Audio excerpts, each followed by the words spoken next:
Very simply, I just turn on this, goes to 11 box there. Have the wah-wah pedal on to add like sort of extra sort of a white noise. It's because if you're going to do some scratching stuff, the high end's better. Turn the pickup selector to maximum rock power, and then just kind of I use this hand is the scratcher, and then nothing happens.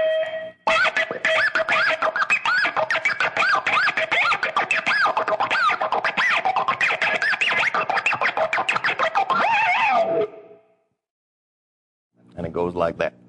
Leave the full treble on. And the tonal changes come from where the left hand's rubbing on the strings.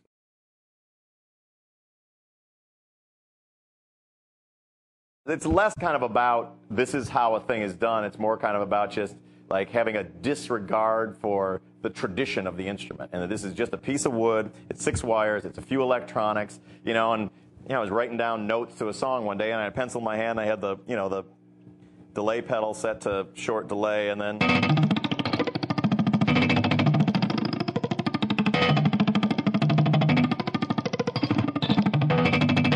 I mean, that's not particularly rocket science. It's a pencil and a delay pedal, but.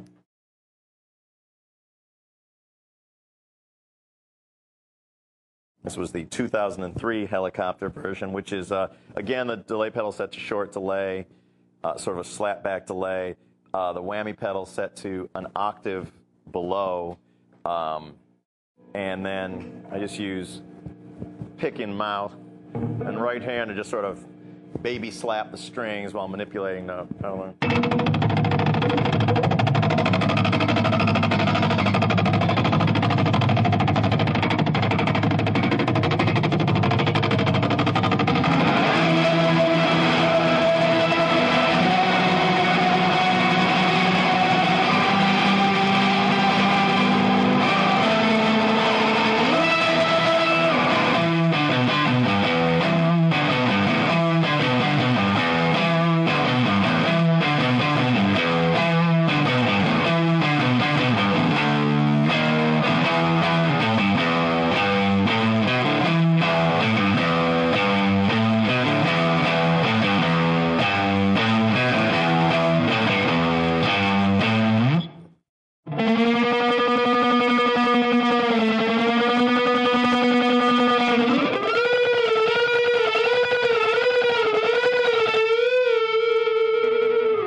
That's just made to sound more voluptuous by the short delay, the slapback delay.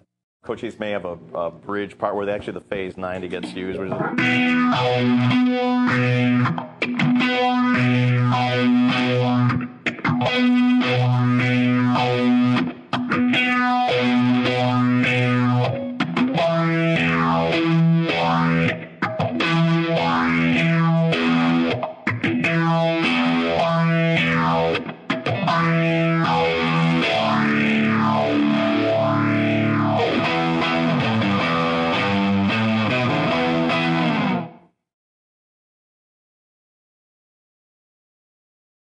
The guitar that I have at my home that I practice on, the guitar that I write songs with, is a nylon string acoustic guitar. The biggest riffs are written on that guitar there, and it's like I now know, like it can be 3 a.m. and sitting with the dogs laying by the fireplace there and play some riff and just know what it's going to feel like at a festival show with us rocking that riff and 60,000 people jumping up and down. Like that was absolutely the case with the song "Sleep Now in the Fire," where I came up with that riff and actually was jamming with some other friends of mine and stopped everything, got the little tape recorder, that's gonna be good later on, and then and just knew from the beginning when those notes came out that was gonna be one that was gonna be a crowd pleaser down the line. This was the riff that just sort of came out of the ether.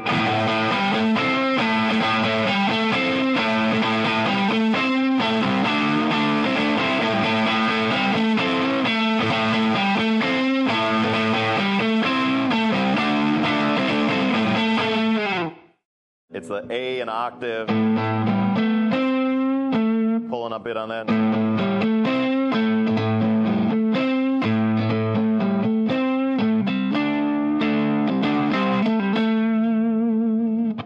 Basically just sort of holding that note through the whole verse. We let the Jimmy Castor Bunch riff roll on. You know, Zach does the lyrics on top of it, and then it drops back in as hugely as possible, etc.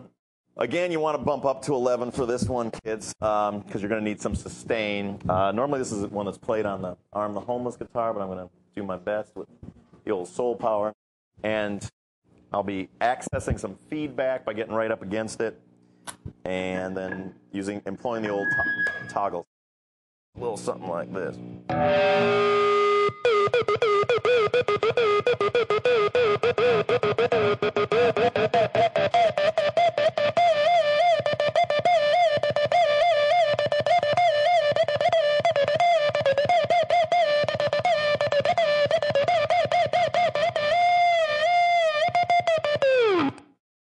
What's happening when my back is turned to you is that I am with my right hand using the toggle switch, and with my left hand manipulating the whammy bar to manipulate the pitch of the feedback. That is what is happening. Strings are open. Strings are basically open. You cross your fingers and you hope for a nice, sweet note to do it on.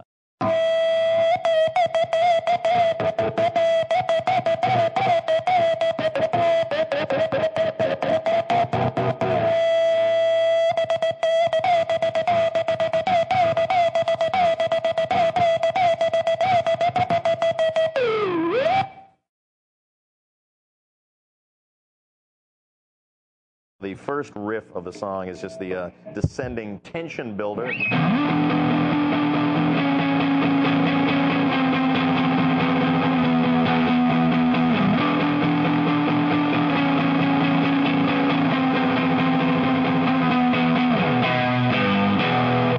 And then the verse continues quite simply.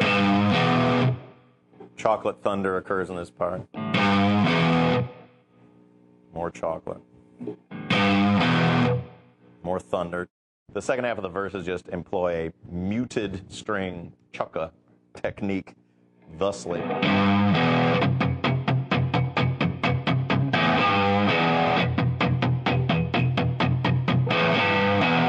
Etc.